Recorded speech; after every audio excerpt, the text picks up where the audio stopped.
I'm still kicking. I must be on Broadway. What a waste of a goddamn premise this fiasco was. I'm John Renton with a retro review of Timecop from 1994, one of Jean-Claude Van Damme's most memorable movies, but maybe not for all the right reasons, or any right reasons to be honest. Because yeah, the premise of time travel, trying to prevent people from changing the past to influence the future, that just gets thrown out the fucking window or hurled out the window on its own. Doesn't really matter how you say it. You could do it in 1929. You could do it when you're trying to invade Jean-Claude Van Damme's home, and then you get blown up by C4 while Ron Silver end up absorbed to each other and go into the goddamn floor. Oh, the 90s. Maybe not everything about that decade was all that great, but in all honesty, this movie has a certain charm that it basically stamps out quickly because Jean-Claude Van Damme was still fairly bankable at this point. This wasn't even the best Jean-Claude Van Damme starring movie of 1994. That was Street Fighter, which actually could be mostly due to the fact that Raul Julia chewed up so much goddamn scenery that it was amazing that he had any room left for supper afterwards. Rest in peace, Raul Julia. He's nowhere near this. He was not the villain in this. Ron fucking Silver was. Yes, Mr. Silent Rage himself. I've watched the Riff Tracks Silent Rage rendition so many times that that's all I can see Ron Silver in. Now, honestly, Ron Silver wasn't that bad of an actor, but he wasn't given that much to do. And really, the only thing that I can understand about this movie is wanting to save Mia Sara, who was in Legend. Yes, she was a young girl in Legend, and she also was in a few other movies, and ever since really has not been in a ton of stuff. That being said, Jean-Claude Van Damme plays Max Walker. God, the 90s just loved to name stupid people with equally stupid names. But yes, he plays a time-traveling cop who must go back in time for some reason. Actually, it's at first to stop Senator McComb, aka Ron fucking Silver, from basically absorbing a whole bunch of money to run for president. The thing is this movie as a narrative is absolutely terrible. Yes, there are certain funny moments to it. There's a split scene that Van Damme does in the kitchen to avoid being shocked. And there are certain silly moments, but the thing is they're so few and far between, and the closing sequence is so rainy, so dark, so badly edited. It sure could have been a nice sequence if you could have seen it. So this was directed by Peter Hyams, or Hymans. I'm just going to call him Peter Hyams because it's funnier. He did Outland, he did End of Days, that Arnold S vehicle, where he had to deal with the devil, and then you have Running Scare from 1986. He also had Sudden Death, so this wasn't the only time that he worked with Jean-Claude Van Damme, and also The Relic. You know, I read the book of The Relic, and while it wasn't necessarily great, it was certainly a lot better than the movie. So, yeah, Ron fucking Silver is in this. You have Bruce McGill as Matuzak, and you have Gloria Rubin, who looked great in this and still looks great now, and some various other actors you will recognize. It had a $27 million budget, which would be $58.7 million in today's money, and quite sizable given the fact, again, that Jean-Claude Van Damme's star was about where it was going to stay. You know, it was never going to get any higher, and by the end of the 90s, it was certainly going to start going down. It had a $12 million opening, $26.1 million in today's money. $44.8 million U.S. gross, which isn't bad. It did make its money back, plus marketing. I would imagine it probably turned a small profit. $97.5 million in today's money, and $101.6 million worldwide, because Van Damme does have a large fan base, as it were. That would be $221.1 million in today's money. So, yeah, sizable enough hit. Thankfully, we didn't get a sequel. I don't think we got Timecop 2. If we did, I've totally forgotten it. And remember when Van Damme left his wife for Kylie Minogue? Kylie Minogue, granted, gorgeous, absolutely gorgeous, but yeah, that's kind of shitty. It's like Paul Hogan leaving his goddamn wife for whoever his co-star was in Crocodile Dundee. I'm forgetting the names right now. Sam Raimi helped produce this. This is before Sam Raimi really had a resurgence with the Spider-Man movies, but was off the back of the Evil Dead movies and other stuff that he did.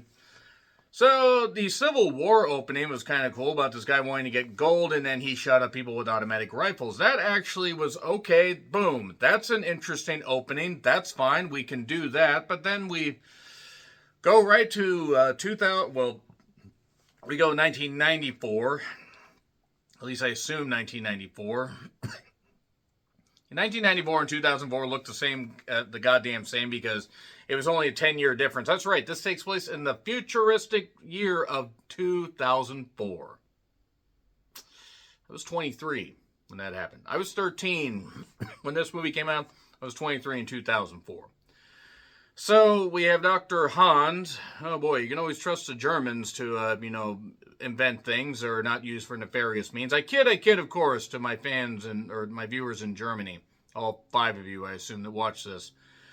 But he had time travel, go back and change stuff. You could cause a ripple. You could cause various things, none of which, actually gets applied to any of this. The Time Enforcement Commission. Time Enforcement Commission, they should have just come up with an H, word at the end, just to have it be called tech. And yeah, sorry, my word. She look great here. Jean-Claude could not act for shit. He had a charm about him. He also has had a lot of stuff come out about him, which really shouldn't be shocking. He also was a major drug user at this point, which might explain why his star faded sometime after, I believe, Sudden Death. I think Sudden Death was a hockey one, if I remember right. So, we get Ron fucking Silver, as it were, trying to become president. So he ends up sending a guy named Lyle Atwood back to influence the 1929 stock market. And that's the thing, the 1929 stock market part was kind of cool. We ran a bunch of vintage cars, and damn it, we're going to use all of them. Oh, yes, and by the way, Ron Silver sent a bunch of guys to blow up the house that Max Walker and his wife, Melissa, Mia Sara, lived in. And then we get to the stock market part. And then it just goes off the goddamn rails. Once he beats up Lyle, or he's trying to get Lyle to come back, he's basically trying to influence the market, buy a bunch of stuff low, and earn a whole bunch of money from it, and then send that money back. And he's doing this to save his family, but also save his future. But, he won't go back and everything. And, I hate it. It's just so... This movie had no idea how time travel worked. I'm not saying, by the way, that I would be able to, write something like the guys that wrote this, who also wrote the comic book, but this probably played out a lot better in comic book form. But, essentially, after beating up a couple guys, Atwood decides to throw himself out the goddamn window. But then, Max jumps out with him. They teleport back. That 90s teleporting tech, it's like T-1000 bubbling. Or it's like the thing in Puma Man, as the Lord and Savior Donald Pleasance once said, about the bloop, bloop, bloop, bloop, bloop stuff. So, the 90s computer tech is ridiculous. Atwood gets sentenced to death, so gets sent right back to when he was falling, and he hits a goddamn car, and that's destroying that vintage car, which I really hope was hollowed out and retrofitted so he... the stuntman or whatever was safe, because my God, ruining a great car like that. And the futuristic year of 2004 has cars that would make Teslas still the ugliest cars I've ever fucking seen. They're like the prototype for Cybertrucks. And essentially, he gets attacked in his kitchen, does a split thing right when the guy says 50,000 volts, motherfucker, have a nice day. But then he gets shot because water spills on the goddamn floor. Bruce McGill as the boss is kind of funny. And this thing just ends up just being so mind-numbingly ridiculous. The VR machine where some guy is pretending to like sleep with some woman. I will say the woman was very fucking pretty. I will say that much. There's a launch tunnel. This is silly and bland. Gotta stop McComb. Oh, yes, and by the way, Gloria Rubin shows up as Fielding. But it turns out, oh my God, she's in on this whole goddamn thing as well. While Ron fucking Silver is trying to negotiate something with this old partner, Parker, about data link.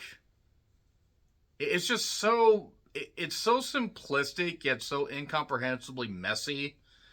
And then at one point, he's talking to his younger self just during this warehouse part, and he says, "Hey, never interrupt me when I'm talking to myself," which was a funny line, I'll admit that. But then Jean-Claude Van Damme says, "Freeze." It's like, that's a rude word. Do I look frozen to you? You look like shit to me.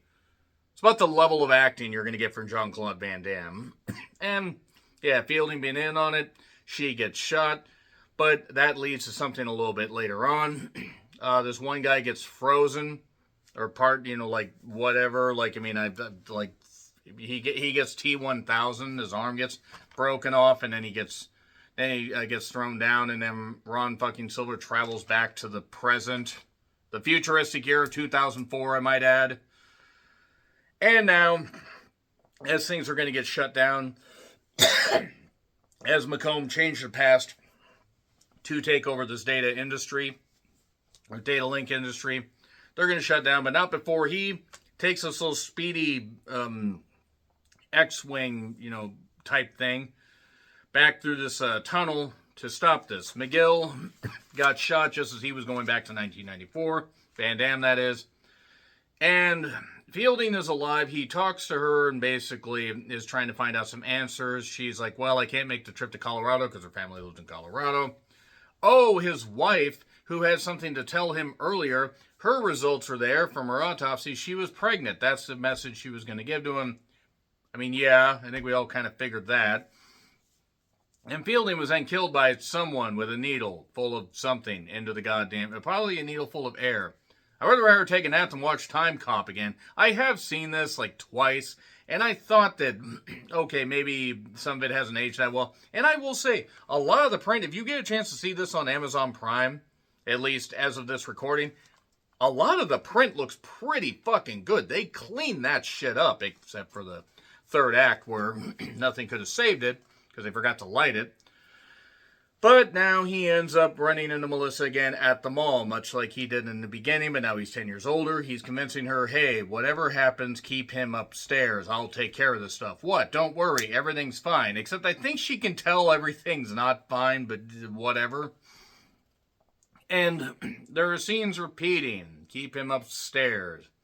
Future Max just sounds like some kind of drink that you would get at some drive-in theater, which I don't even actually think were that popular in the 90s. But Future Max just sounds like it's like Jolt or Surge or something like that. Future Max, and that with 200 milligrams of caffeine and 80 grams of sugar per bottle. There's a Sunkissed Blue lemonade, by the way, that is sold at some stores that has 75 grams of lemonade, 75 grams of sugar, so don't be surprised. So dark, so rainy, so whatever. Macomb shows up, and the idea is he is going to blow them up with C4, but then suddenly it turns out Jean-Claude Van Damme has young Ron Silver there, and then he shoves him at old Ron Silver, and they absorb. Right before he says, I'm still kicking, I must be on Broadway, because that was something that Ron Silver said about him kicking, and that's the only place that kicking would work. And it was kind of hilarious just seeing this 90s CGI, but it is what it is. He saves Melissa. Also, his past self is okay after being shot because he had a bulletproof vest. Everything's fine. He's trying to get used to what's going on in life. And they've got a kid because Melissa was saved. And that's it for Timecop. That wasting the Civil War opening, the stock market thing, pretty much after the stock market scene, it just falls into a pit. It has at least an interesting first act, and then it just torpedoes everything that it built up there, which wasn't much, but it still was better than what we ended up having. So that's Timecop. So let me know your thoughts in the comments. Like, share, subscribe, Twitter, Letterboxd, Blue Sky handles in the description. I'm John Ritlin, and until we leap through time again, happy trails to you.